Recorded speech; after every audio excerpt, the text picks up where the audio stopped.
नमस्कार बंधुरा जोजना कुकिंग एंड डेली ब्लगे आपके स्वागत। আমি যাচ্ছি এবার রান্না করতে। তো কি কি রান্না হবে রান্নাঘরে যাচ্ছি, চলুন দেখাচ্ছি। আমি আজকে রান্নাতে নিয়ে নিয়েছি পালং শাক, আলু, কচু, মূলা দিয়ে একটা ঘন্ট। শাকগুলো ধুয়ে ভালো করে পরিষ্কার করে কেটে রেখে দিয়েছি, কাপ করে দিয়ে দিয়েছি।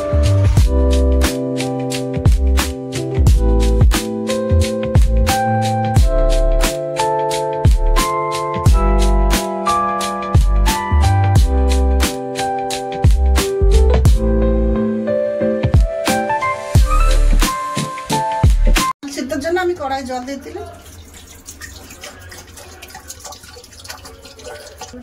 দিলাম ডাল, সিদ্ধ বুস করে দিলাম। 10 মিনিটের জন্য ঢাকা দিয়ে দেবো।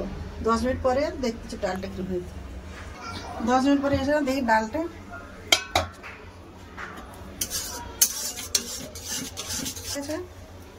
এবার টমেটো কুচিটা দিয়ে দিলাম, দিলাম স্বাদ মতো লবণ, দিলাম হলুদ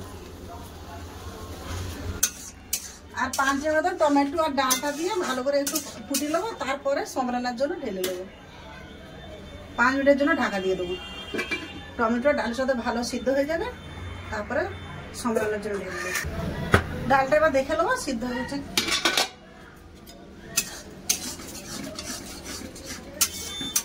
দেখুন বন্ধুরা, ডাল আর টমেটো কত সুন্দর সিদ্ধ হয়ে গেছে,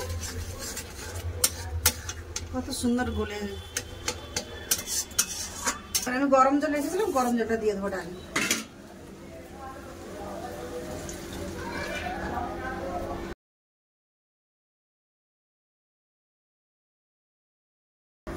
ডালটা ফুটে গেছে, এবার আমি সম্রানোর জন্য ঢেলে দেবো।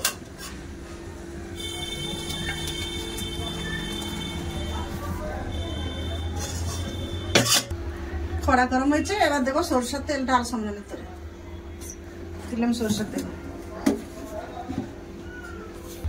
তেল গরম হয়ে গেছে, দিলাম 5 ফোড়ন, শুকনো লঙ্কা, তেজপাতা। অনেকে একটা পেঁয়াজ খায়, আমি একটু পেঁয়াজ দিই কম করে, একটু করে।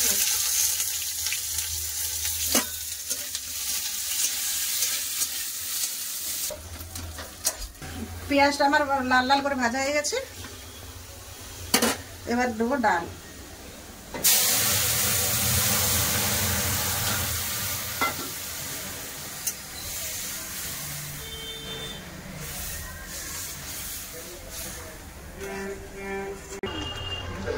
ডালটা খুব ভালো করে ফুটে গেছে, এবার ঢেলে নেব।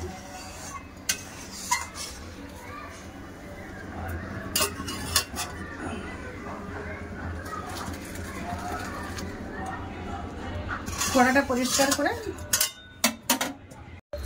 শাকের তরকারির জন্য কড়াই নিয়ে এলাম সরষের তেল।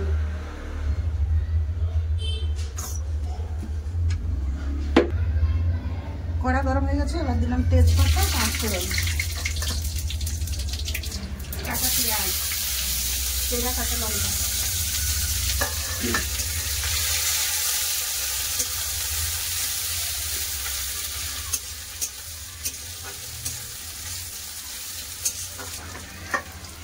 এতে দিয়ে দেবো কাটা রাখা কচু, মূলা, আলু।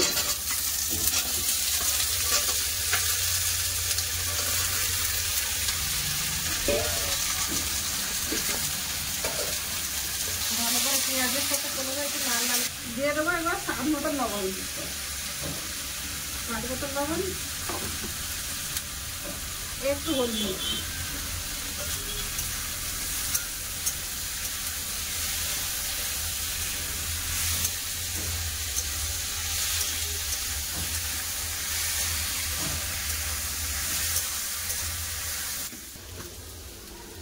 আলু, মূলা, কচুগুলো ভালো করে মশলার সাথে ভেজে নিয়েছি, এবার দিয়ে দেবো পালং শাক।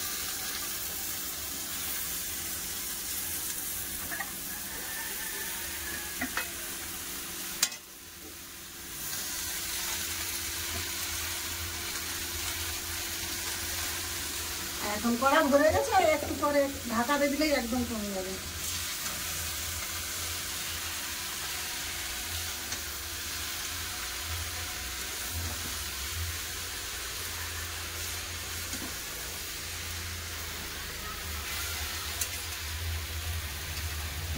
10 মিনিটের জন্য ঢাকা দেবো, ঢাকা দিয়ে সিদ্ধ করবো।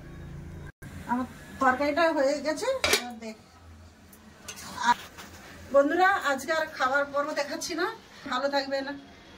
আর আমার ভিডিও যদি ভালো লাগে লাইক সাবস্ক্রাইব কমেন্ট করবেন, আর আমার বন্ধুই আমার পাশে থাকবেন। নমস্কার।